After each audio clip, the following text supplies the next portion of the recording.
ever kind of like stop to think about just how much code makes Google tick? Yeah, it's a lot. It's wild, right? Yeah. We're talking billions and billions of lines. It's like its own massive digital city we're all living in. I like that. Luckily, we got this handy guidebook to help us navigate software engineering in Google, right? It's a pretty amazing peek behind the scenes, actually. Like you said, way more than just like lines of code.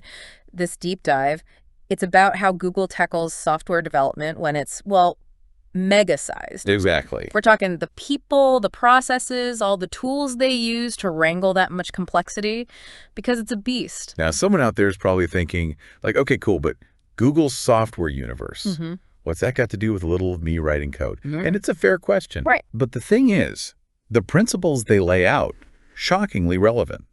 Doesn't matter if your team's 2 people or 20, solo dev, whatever. It's true. The struggles we face, they often boil down to the same core stuff. How do you write good code? Collaborate without driving each other nuts? And how do you handle software development's inherent chaos, right? Exactly. Those are universal problems, and Google, they've had to get insanely creative to solve them at their scale. That's what's so fascinating to me. They've earned their stripes the hard way through trial by fire, and now they're sharing the wisdom. Exactly. It's like battle-tested advice. Think about it this way. Imagine, I'm just throwing out a number here, a team of 100 crazy talented engineers. And let's say each one, on average, they introduce one tiny little bug per month. Seems reasonable, yeah. Yeah, 1 bug, no big deal. Except you got 100 of them. So that's, what, like 5 new bugs every single workday. And that's with everyone trying their best. Just shows you the avalanche of complexity Google's up against. So they're basically playing code whack-a-mole on an epic scale. What's their secret? How do they stay ahead of that curve? Honestly, a huge part of it is this. Software engineering, it's not a solo sport. It's a team game through and through. And the book really hammers that point home. Collaboration is king. Which, when you think about that level of complexity, makes perfect sense. Got to have all hands on deck, right? So collaboration's the secret sauce, but it can't just be about having a bunch of brilliant minds in the same room, can it? How do you actually build that culture, especially at Google size? You're so right. Just throwing raw talent at a problem doesn't solve it. Google gets this. Knowledge sharing, that's where the magic happens. They've got this whole philosophy. Knowledge is a multiplier, you know. A multiplier, huh? I like the sound of that. What do they mean by that? Okay, picture this. You got one crazy good engineer, right? They can do amazing things, but if that knowledge is stuck, no one else benefits. But multiply that knowledge, spread it around the team, the whole company even. Oh, everyone's smarter. Exactly. Exponential growth, more innovation, that's what they're after. And they actually do some really cool things to make it happen. Like you've got your formal stuff, mentoring, code reviews, but they're set up as learning opportunities, not just, hey, you messed this up. Much better vibe, right? Way better. But then you get to the stuff that's just classic Google.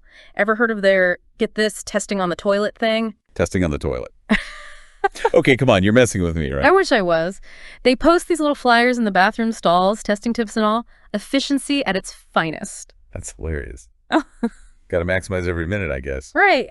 But seriously, it shows you they're serious about knowledge sharing, like everywhere. It's not just silly bathroom stuff, though. They treat documentation with the same seriousness as their code. No way.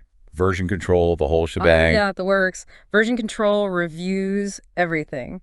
Because they know outdated docs, that'll kill you. For sure. But even the best docs in the world don't help if people are afraid to use them, you know?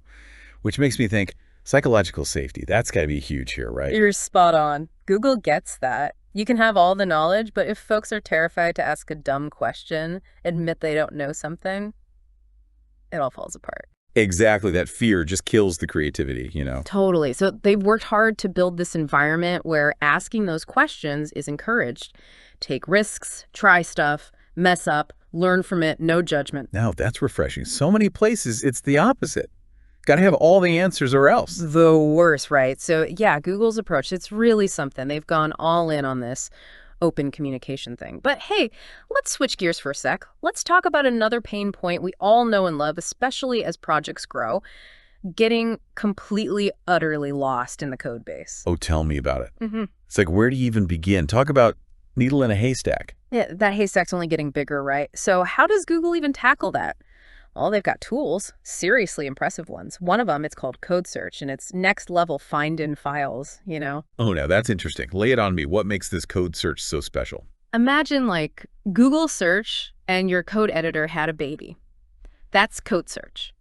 It doesn't just look for keywords, it understands the code itself.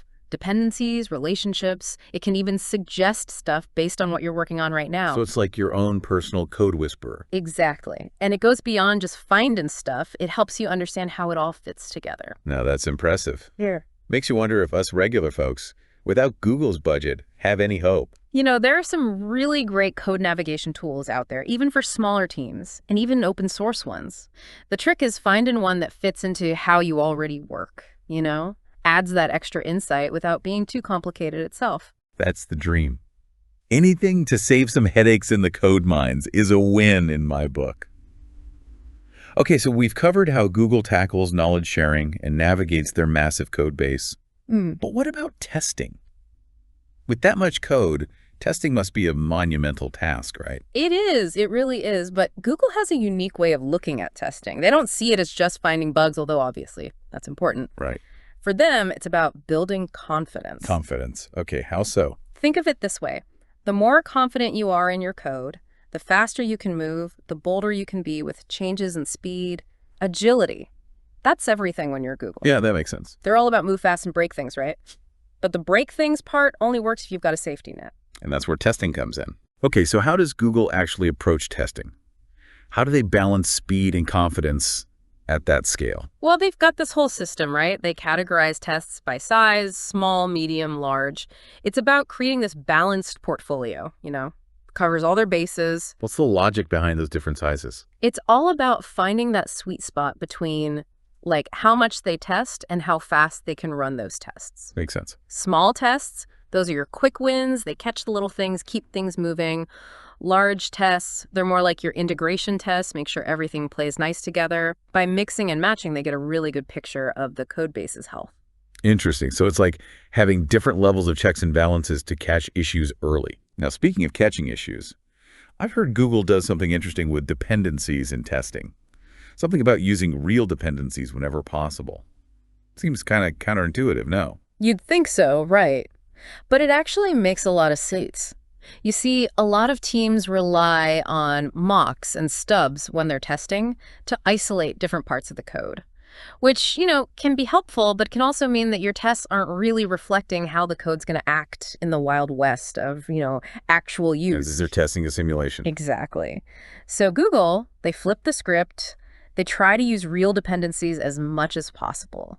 Of course, this requires some serious testing infrastructure, but it makes those tests way more likely to catch those really gnarly integration problems that might slip through otherwise. It's like they're saying, let's make the testing environment as close to the real deal as we can. That's the idea.